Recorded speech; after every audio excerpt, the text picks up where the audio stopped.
We are now recording, so please make sure that your cameras are turned off, but feel free to type questions into the chat or unmute yourself if you have questions.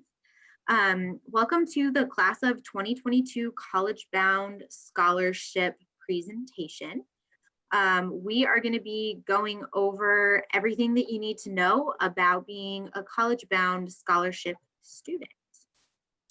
So, did you know that college graduates live longer, healthier lives, are more likely to stay employed, are more likely to enjoy their work, they can change careers more easily, and on average, they earn $20,000 a year more than students who are working with just a high school diploma?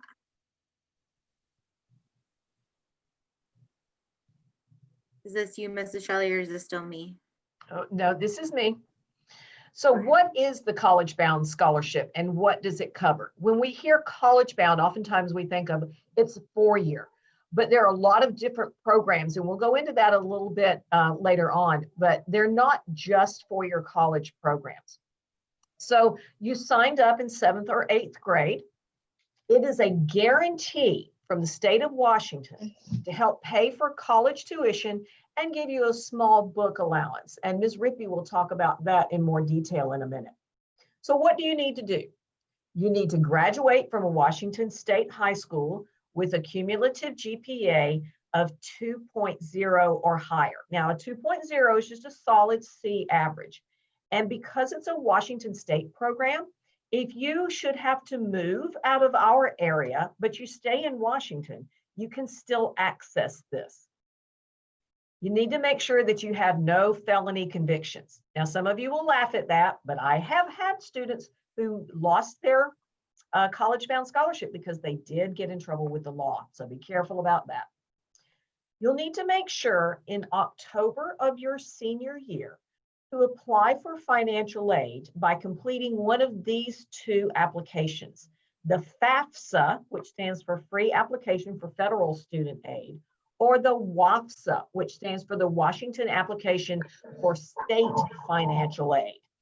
And Ms. Rippey can go into that a little bit later on about what the difference is in those two, because I've never really quite understood. But again, you'll do that in October of your senior year, and they're going to be asking financial questions of your parent or guardian and yourself if you worked. Then you need to be income eligible, and that is going to be determined by the college using the information that you filed with FAFSA or WAFSA. So that's why you need to make sure that you do that. Okay. So here is an example of an award. This is based off of last year, so 2019-20, for students who graduated in 2019 and entered college in the fall of 2019. University of Washington, it's covering the tuition rate. So if you're living on campus, the cost of attending University of Washington is going to be much higher than the award amount that you're seeing here on this slide. But the College Bound Scholarship covers the cost of tuition, like Mrs. Shelley said. So the award amounts that you're seeing here are for tuition at the institutions listed. The only difference that I want to note here is that under the private 4-year colleges and universities, they list $11,904. That amount can actually be greater depending on if you qualify for specific requirements, and we'll go over those in later slides. But some private colleges have guarantees for college-bound students if they meet certain requirements to cover 100% of tuition, which tuition at some of these private universities, you know, $40,000, $50,000 a year. It's pretty significant scholarship. So here, Mrs. Shelley, and I can't find my notes. This one is me too, right? Yep. Here are some of the places that you can use the College Bound Scholarship. The one thing that all of these places have in common is they're all in Washington State. So the College Bound Scholarship only stays in Washington State. You need to attend a college or training program in Washington State. And you can go to the College Bound website and see a complete list of all of the different places that accept the College Bound Scholarship. But you can see on here, Gene Juarez Academy, that is cosmetology school. And I think, Glenn Dow locally also would honor the College Bound Scholarship. So it's not just 4-year or 2-year colleges and universities.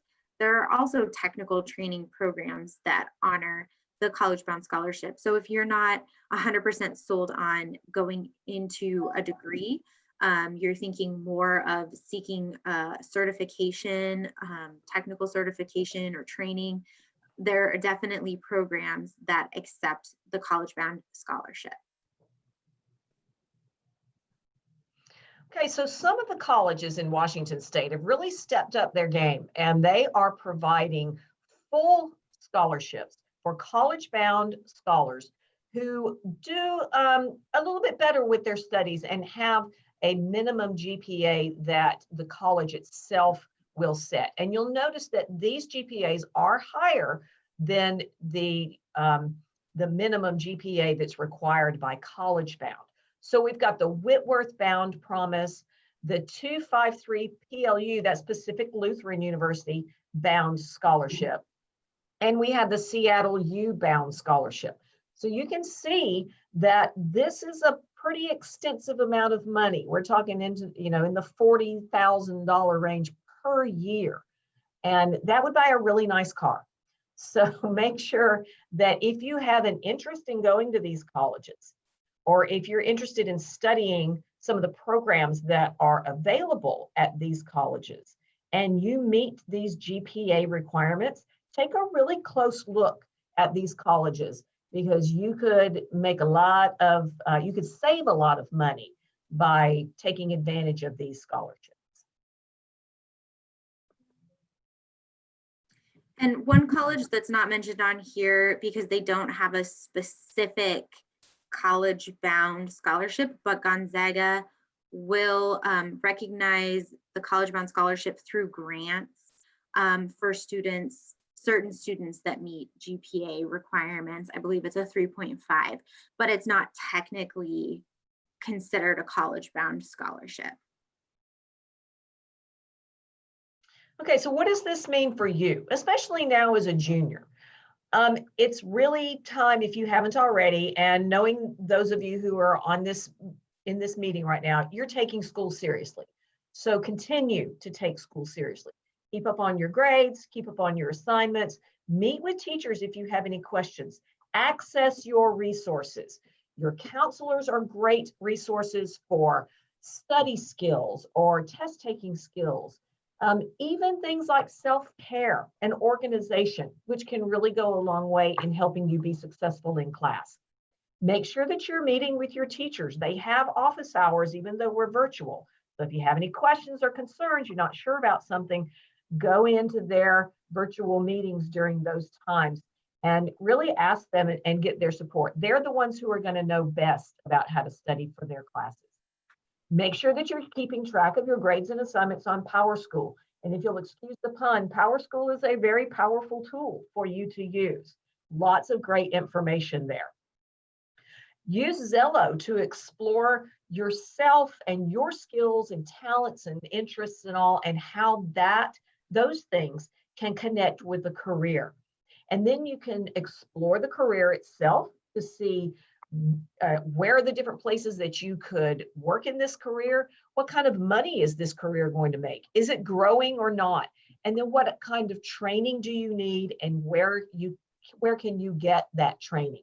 You can even go in and explore different colleges and do virtual tours of the colleges through Zello. So it's a really neat resource for you to use. And I'm not just saying that because it's the one that we use for your high school and beyond plan. It really is cool. Start making a list of the colleges and programs that you want to apply to. And what we've usually said, and correct me if I'm wrong, Ms. Rippey, that make kind of like a tiered list. So you've got your colleges that are like your dream colleges. I would love to be able to get into these colleges, even though it might be a bit of a long shot. And then make the ones that it's a pretty good bet that you're going to get into these colleges. And then a list of colleges that are kind of like fallback colleges. You know, if I don't get into the other ones, or if I don't get enough financial aid to be able to attend these colleges, then I know I have ones that I can fall back on. But be careful to keep your list kind of to a minimum. Keep it really pared down, because most of these colleges are going to have application fees. And if you start out with a really long list, that can get really pricey. If you are wanting to apply to Gonzaga, I am an alumni of Gonzaga and can get a fee waiver for you. So if you're wanting to do that, or you know somebody who is, have them get in touch with me. Ms. Bryant is also. So we can help with an application fee waiver for that. Start saving your money that you can then apply to college costs, such as books or fees, or living expenses if you're going to be living off campus. And that can go a long way. And those are things that the College Bound Scholarship will not cover. And also explore other scholarship options. We have a wonderful financial aid page that Ms. Rippey has put together in the UHI Counseling and Career webpage. And it's got a wealth of information of how you can fund your college. We also have a list there of scholarship applications that we get information about. And a lot of those are local scholarships. And somebody in our area is going to get those scholarships. So it may as well be you. So be sure to look at those, apply for the ones that you feel like you have a good shot of getting, and that don't take a whole lot of work based on how much money you're going to get back. A word about scholarships, though, and scholarship searches. You should never have to pay to apply for a scholarship. And you really don't need to pay somebody to help you look for scholarships, because that's what we're here for. Now, if you just want to do that, that's up to you. But all the information is available on our website and through us. So be careful of scholarship scams and things like that. Okay, with all of that being said, what types of questions do you guys have? Feel free to type them in the chat, or go ahead and unmute yourself and ask them. Mrs. Shelley, can you manage the chat if kids type in to the chat? Mm-hmm. You can just maybe ask.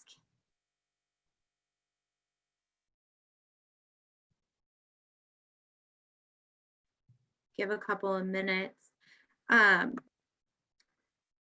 One other thing that I wanted to say back here about applying to colleges, we can also help with waivers for college applications if you qualify for free and reduced lunch, or if you qualify for an SAT or ACT fee waiver, then that fee waiver can also be used as a college application fee waiver. So make sure that you access your resources once again by, if you have a need, contacting myself or Mrs. Shelley, and making sure that we're aware and we can help, maybe by giving you a college application fee waiver, contacting the college on your behalf, or once again, giving you an SAT or ACT fee waiver. Another way to apply to Gonzaga and Whitworth for free is to apply through the Act 6 scholarship application. We have a lot of students every year that just use that application as a free application to the colleges. They don't necessarily want to participate in the scholarship application process, but if you do use that application, it's a free way to apply to Gonzaga and Whitworth. So the question is, when can we really start applying for colleges? Typically, you're going to do that in the fall of your senior year. because the colleges are looking for the people who are going to be starting in that following fall. So you'll be graduating in June of 2022, and they're looking for the students who are going to be starting their colleges either that summer or the fall of 2022. Yep. There are some scholarships on our scholarship Google Doc that are open to juniors, so you might want to check that out. There are probably a handful, and they'll say right next to the name of the scholarship application if it's open to juniors and seniors or just juniors. If it doesn't indicate that next to the name, then it's open just to seniors. I would suggest that you go ahead and start looking through these scholarships so that when you are a senior, you'll kind of have an idea of the different ones that are going to be coming up. So if there's something that is particular to you, then you'll know that that scholarship is out there and you can be preparing for that application, because we do have some that are like specific. If you know someone who is a cancer survivor, or if you are yourself, or if you participate in a particular sport, or if your parent or guardian works for a particular business, those sorts of scholarships are out there, and it would be really good for you to know ahead of time that they are there so you can be preparing for them. And it's also good to look at the colleges that you're interested in applying to, their application deadlines, so that you can prepare. Some of the application deadlines sneak up on you pretty fast. So an example would be University of Washington. Their deadline is November 15th.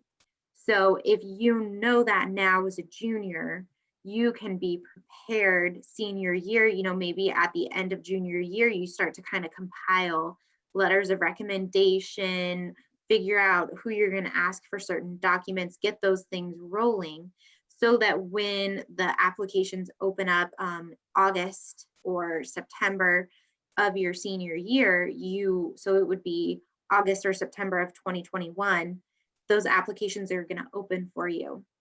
So you're going to want to kind of have a timeline to know when to apply. And then also the difference between early action and early decision. Some colleges have what they call early action deadlines. And those deadlines, so an example would be Western Washington University has a regular decision deadline in January, and then they have an early action early action deadline November 1st. So the benefit of doing the early action is sometimes you're competing against a smaller pool of applicants, and also colleges like to get those decisions out to students beforehand. So students who apply the early action get their decision letters before the students who apply the regular deadline. There is something also called early decision, which is binding, which means if you apply early decision and you are accepted, you have to go to that college 100%. If you apply early action, you are not bound to attend that college if you are accepted. So make sure that you read the differences between those and you know which deadline you're shooting for. It's always encouraged, if your application is not at its 100% best at the early action deadline, to go ahead and wait until the regular decision deadline and you have everything feeling as strong as possible.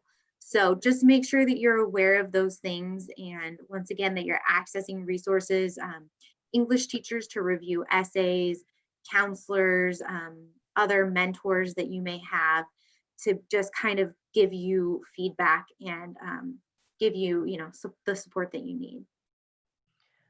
I maybe have read wrong, but it seems like I was on a college's website. I can't remember what it was the other day. And they were actually saying, if you're even a junior in high school, you can go ahead and start our application. You can't submit it until a particular time, but you can go ahead and start it and save it. So when you start making that list of colleges that you are interested in, go and look on their admissions pages. So that, like Ms. Rippey said, you can get an idea about the deadlines, and you may even want to start a calendar of what you need to be doing this year so that you can be ready for next year as a senior. But you can also make sure that you have the high school classes that you need in order to be accepted at that college. Any other questions? So I'd like to hear from folks what they learned new today about the College Bound Scholarship, or what was reinforced that they were thinking about.